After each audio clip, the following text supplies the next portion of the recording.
que, afinal de contas, é tão importante mantermos o diabetes bem controlado? O que pode acontecer caso eu não controle bem o diabetes? O que, afinal de contas, é a hemoglobina glicada e por que ela é tão importante? Por que seu médico insiste tanto que ela fique dentro dos padrões adequados para o seu caso? Vem comigo que eu vou te explicar tudinho.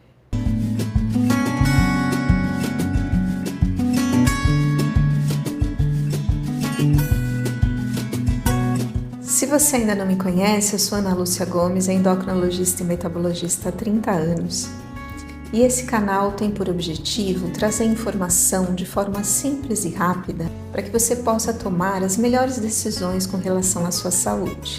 Eu acredito verdadeiramente que a informação é o melhor instrumento para que a gente tome as melhores decisões, porque só quando nós entendemos o que está acontecendo dentro do nosso corpo é que nós entendemos o real valor de cada fator envolvido nessa equação. O diabetes é uma doença cada vez mais frequente no nosso meio. E as informações que eu vou trazer aqui são válidas para qualquer tipo de diabetes. Tipo 1, tipo 2, tipo MOD, insulino dependente, não insulino dependente, inclusive o chamado pré-diabetes. Primeira coisa que eu quero trazer uma informação para vocês.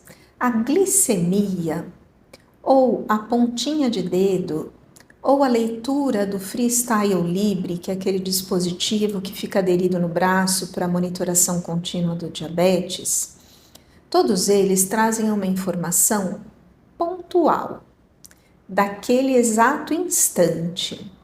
Então eu vou no laboratório, faço uma glicemia de jejum que deu 100. Ela está me mostrando apenas como estava naquele momento. Daqui meia hora ela pode estar muito mais baixa ou muito mais alta. A hemoglobina glicada reflete a média das glicemias dos últimos 3 meses, mais intensamente dos últimos 2 meses. Então, ela é como se fosse um resumo que vai me dizer quantas vezes e com qual intensidade eu tive altas na minha glicemia nesse período dos últimos 90 dias. Portanto, ela é um índice muito mais preciso e estável do que a glicemia isolada. Não que a glicemia não tenha importância, mas se eu tiver, por exemplo, uma glicemia de jejum no laboratório de 80, mas a minha hemoglobina glicada estiver 10, que é um índice muito alto, isso quer dizer que, embora naquele instante no laboratório a minha glicose estivesse boa, o meu diabetes não está bem controlado.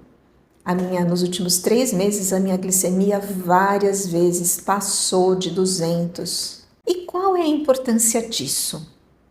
Qual é o impacto que isso tem no nosso organismo? O organismo humano, ele traz consigo mecanismos muito complexos de equilíbrio que envolvem vários fatores, hormonais e metabólicos. E a glicose é um desses fatores. O organismo humano tem um funcionamento adequado quando a glicose fica entre 70 e 180 miligramas por decilitro. Abaixo de 70, quando nós começamos a chegar a 65, 60 ou abaixo disso, começa a haver um mau funcionamento de todos os órgãos, mais intensamente e mais inicialmente no sistema nervoso central, com alterações de consciência que podem levar a crises convulsivas, coma e morte. Porque glicemias muito baixas levam a uma morte celular. No outro extremo, quando a nossa glicose passa de 180, 190, 200, começa a ter um mau funcionamento de várias funções orgânicas. Alterações que podem ser temporárias, se isso for corrigido rapidamente, ou alterações que causam lesões definitivas caso essas subidas de glicemia sejam mantidas por longos períodos ou sejam muito frequentes. Em geral, essas alterações são pequenas, mas elas vão se somando ao longo do tempo. E depois de 10, 15 anos de diabetes, período esse em que a pessoa às vezes não tem nenhum sintoma, essas lesões pequenas que vão se acumulando acabam gerando uma grande lesão. Essas lesões, em geral, são irreversíveis. E aqui eu vou dar um painel geral para vocês de quais são as principais lesões que acontecem, que nós chamamos de complicações crônicas do diabetes. Os altos níveis de glicose ao longo do tempo começam a causar lesões em todos os vasos do nosso organismo. Tanto os vasos grandes quanto aqueles vasos pequenininhos, capilares, que não são às vezes nem visíveis a olho nu. E muitas das complicações são decorrentes dessa alteração vascular crônica. Começando então de cima para baixo. Para que esse vídeo não fique muito extenso, eu vou falar de forma rápida de cada uma delas. E depois vocês podem deixar aqui nos comentários perguntas mais específicas sobre cada uma delas, ou eventualmente de alguma coisa que eu não tenha comentado, e que depois eu respondo para vocês, ou eventualmente faço até um vídeo mais detalhado de alguma área que especificamente interesse mais vocês. Então vamos lá, começando de cima para baixo. O cérebro. O cérebro tem uma circulação muito intensa, muito vasta, tanto de vasos grandes quanto de vasos pequenos. E essas alterações vasculares, cronicamente, aumentam o risco de demência e de acidente vascular cerebral, derrame. Os olhos. Os olhos sofrem alteração direta do aumento de glicemia em toda a sua estrutura. É muito frequente que seja solicitado apenas o mapeamento de retina. A retina, sem dúvida, é a estrutura do olho que mais sofre com os aumentos da glicemia. Ela é muito rica em microcirculação, vasos muito estreitos e pequenininhos, que vão sofrendo lesões e obstruções e alterações na sua permeabilidade, que levam a alterações na retina, que nós chamamos de retinopatia diabética. Essa alteração vai destruindo as células responsáveis pela visão. E com o passar do tempo, a pessoa pode perder parcialmente ou totalmente a visão de forma irreversível. Além disso, podem haver sangramentos ou descolamentos na retina, que podem causar também alterações, às vezes reversíveis, às vezes irreversíveis. Mas eu quero aqui deixar um alerta para outras duas alterações oculares muito frequentes e que às vezes não são avaliadas como deveriam, que é a catarata e o glaucoma. Sim, o diabetes descontrolado aumenta a chance e a gravidade da catarata e do glaucoma. É muito importante que você regularmente consulte um oftalmologista para fazer uma avaliação completa dos seus olhos e examinar outras alterações que possam ser sinais precoces de lesões oculares que podem ser tratadas e prevenir a cegueira. Seguindo, vamos falar do coração. Na verdade, a causa mais frequente de morte em pacientes diabéticos é por doença cardíaca, infarto do miocárdio, que no paciente diabético pode acontecer sem dor, e insuficiência cardíaca. O seu médico regularmente deve pedir os seus exames cardiológicos. Consulte também regularmente um cardiologista.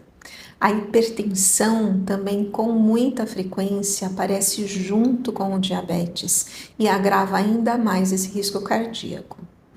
Outro órgão que sofre muito com o diabetes e que pouco se fala é o fígado.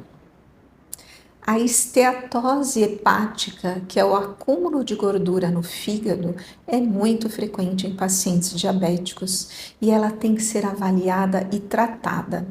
Eu vou fazer um outro vídeo para vocês falando só sobre a alteração do fígado, sobre a esteatose hepática, que é uma doença muito pouco valorizada, mas que com o passar do tempo pode levar à cirrose não alcoólica. Cirrose por alteração da glicemia, do colesterol e pelo acúmulo de gordura no fígado. Os rins também têm que ter muita atenção. O diabetes é uma doença que afeta o rim de uma forma muito intensa.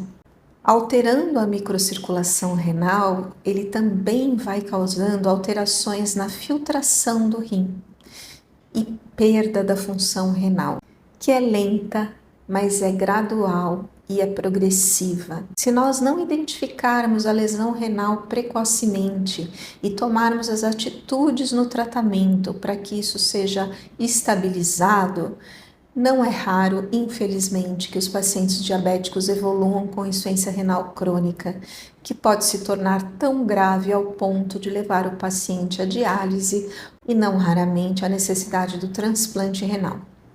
Outra lesão muito comum e que piora muito a qualidade de vida dos pacientes diabéticos é a neuropatia diabética. Os altos índices de glicose vão causando alterações no funcionamento dos nervos periféricos, que começam a levar a alterações da sensibilidade. Inicialmente, às vezes, uma sensação de calor, de formigamento, de pinicação, de dor, que pode ser leve até muito intensa. Alguns pacientes têm dor constante, às vezes o simples toque do lençol ou do sapato pode causar uma dor insuportável. E chegar até a insensibilidade, o paciente perder parcial ou totalmente a sensibilidade dos pés, das pernas. Em casos mais graves, isso vai ascendendo para outras partes do corpo. E eu não poderia deixar de falar com vocês, gente, do que nós chamamos de pé diabético, que é a associação da vasculopatia com a neuropatia. Causa feridas, lesões nos pés, que muitas vezes as pessoas não sentem.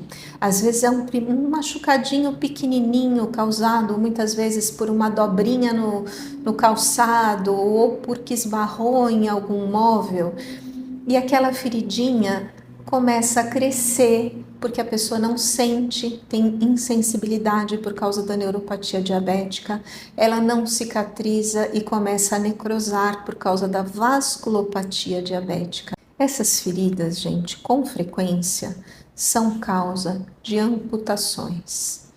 Às vezes de um dedo, às vezes de mais de um dedo, de parte ou de todo o pé.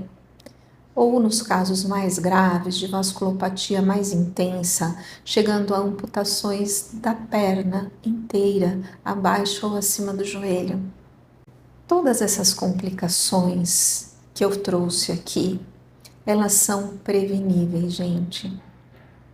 Se o seu diabetes for bem tratado, isso não vai acontecer com você. Mas isso depende também de você. Seguir as orientações do seu médico, fazer os exames com a frequência adequada, fazer os ajustes de tratamento necessários para que o seu diabetes se mantenha bem controlado dentro da meta. A meta de tratamento deve ser individualizada de acordo com a sua idade, com o tempo de diabetes que você tem e com a presença ou não de alguma dessas complicações. O seu médico endocrinologista vai te dizer qual é a sua meta de tratamento. Se você tem que ficar com a sua hemoglobina glicada abaixo de 7, até 7,5, às vezes até 8, dependendo do quadro geral, mas o fato é, quanto mais bem controlado o seu diabetes desde o diagnóstico, menor o risco de você ter essas complicações crônicas que são tão impactantes na qualidade de vida, que trazem tanto sofrimento, perda da autonomia. A melhor arma que nós temos contra tudo isso é a prevenção. E a prevenção significa o tratamento adequado da doença, o tratamento adequado do diabetes. Isso inclui estilo de vida, alimentação, atividade física regular, uso adequado e contínuo dos medicamentos, visitas periódicas ao seu médico, exames regulares. Eu sei, gente, que não é tão fácil fazer quanto falar. Eu sei muito bem, gente, o quanto tudo isso é difícil. Mas muito mais difícil é lidar com essas lesões crônicas, com essas complicações que podem ser tão graves. Cuide-se. Procure um endocrinologista, faça o tratamento adequado desde o primeiro dia que você viu uma glicose alterada. O pré-diabetes já deve ser tratado. O pré-diabetes não é uma pré-doença, ele é o início do diabetes. E eu quero alertar vocês mais uma vez que desde esse primeiro momento as lesões já podem começar a acontecer. Quanto mais precoce o tratamento, quanto mais cedo normalizarmos a glicemia, quanto mais utilizarmos os medicamentos que hoje, além do controle glicêmico, trazem proteção dos órgãos-alvo, ou seja, dos órgãos que sofrem lesões por conta do diabetes, melhor será a sua qualidade de vida. Cuide-se sempre, para que você possa se sentir bem, feliz e aproveitar o melhor que a vida te traz.